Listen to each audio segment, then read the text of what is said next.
6월 4일 지극히 거룩하신 삼위일체 대축일 요한이 전한 거룩한 복음입니다.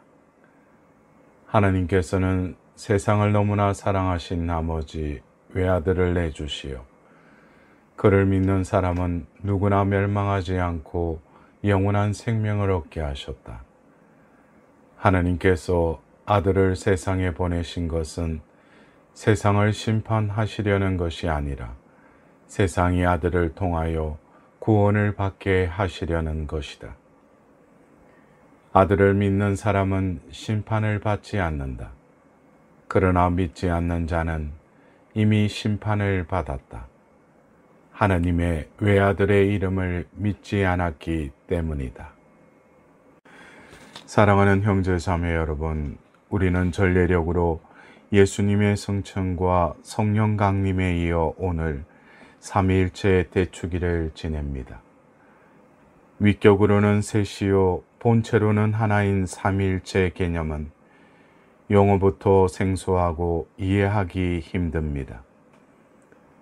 그래서 여러 가지 방식으로 설명하는데 사변적인 지식보다는 성경에 드러난 하나님과 인간의 관계를 통해 이 신비를 헤아려 봅시다.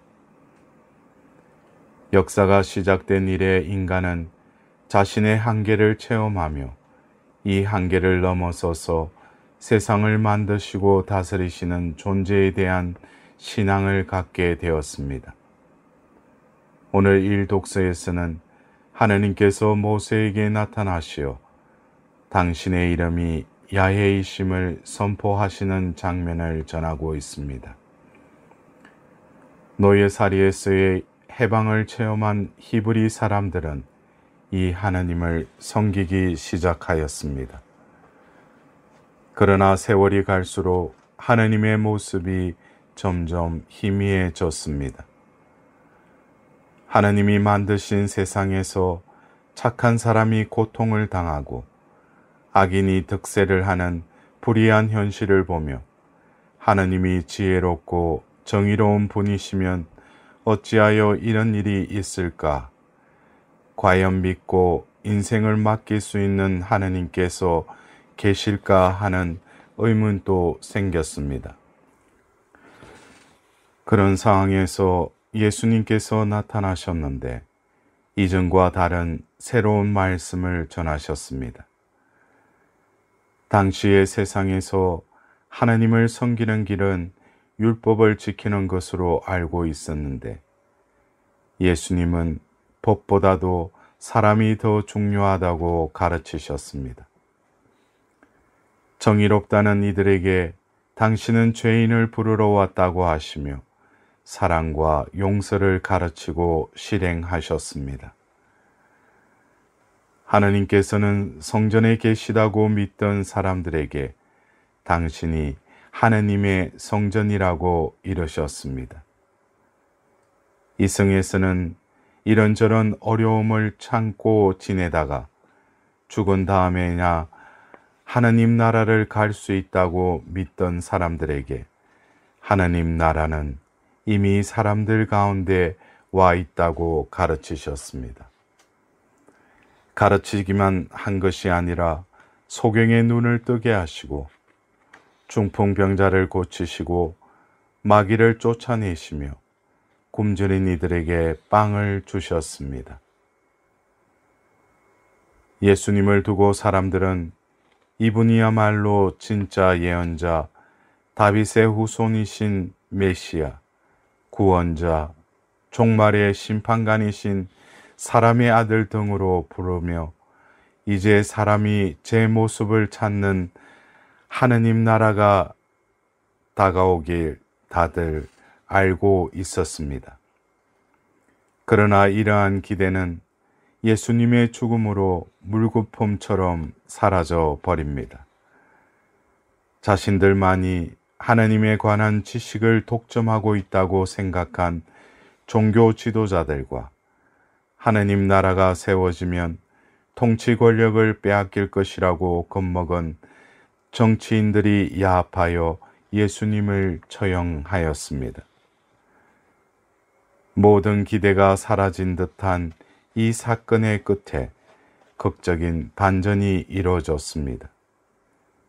십자가에서 사형을 당한 예수님께서 부활하셨다는 소문이 들리더니 그 부활을 체험한 사람들의 증언이 잇따르고 날이 갈수록 부활하신 분을 보았다는 이들이 늘어갔습니다. 무엇보다 놀라운 사실은 부활을 체험한 사람들이 이전의 모습과는 전혀 달라졌다는 것입니다.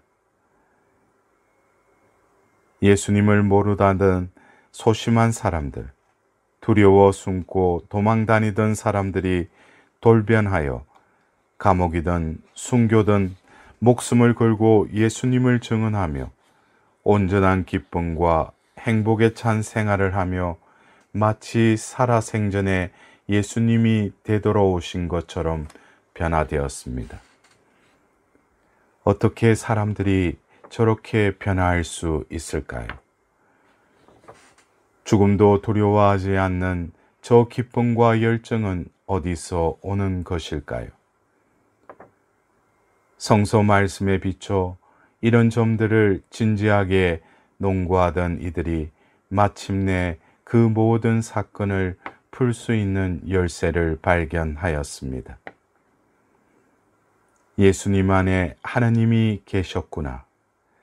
예수님께서 진정 하나님의 아들이셨구나. 모세에게 일러주신 하나님의 이름 야훼, 감히 소리내 부를 수도 없었던 하나님이신 주님이 바로 예수님이셨던 것을 깨달은 것입니다.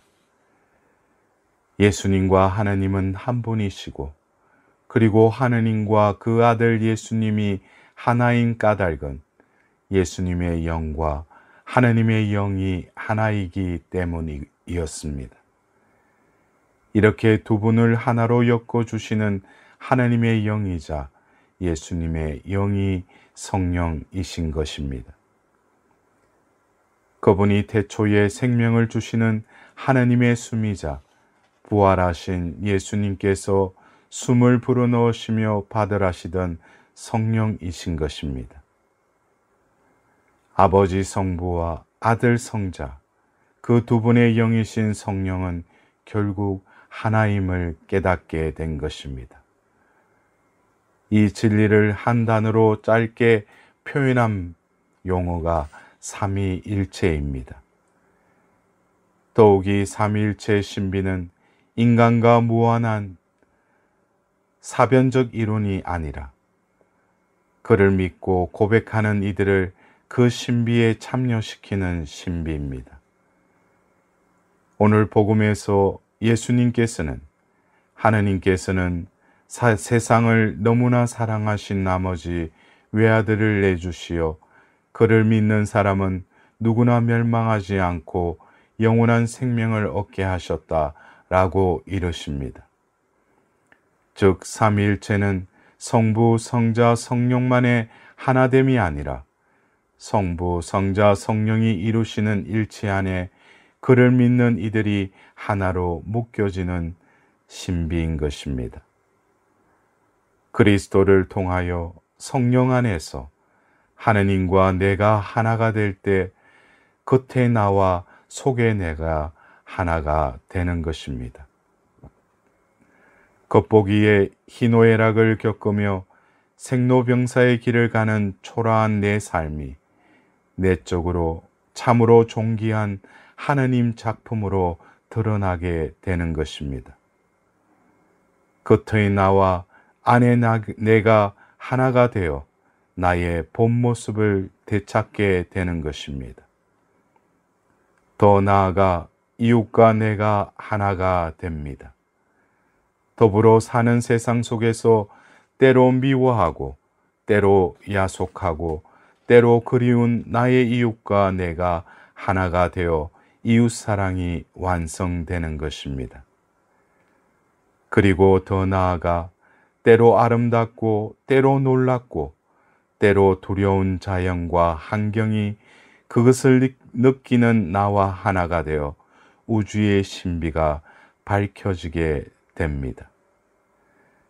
사랑하는 형제자매 여러분, 한없이 초라해 보이던 내가 영원하신 하느님과 하나가 되어 하느님 자녀로서 하느님의 영원성을 누리게 됩니다. 그 하나됨의 신비가 삼위일체의 신비에 함축되어 있습니다. 그러기에 오늘 제2독서의 바오로 사도는 이렇게 인사합니다.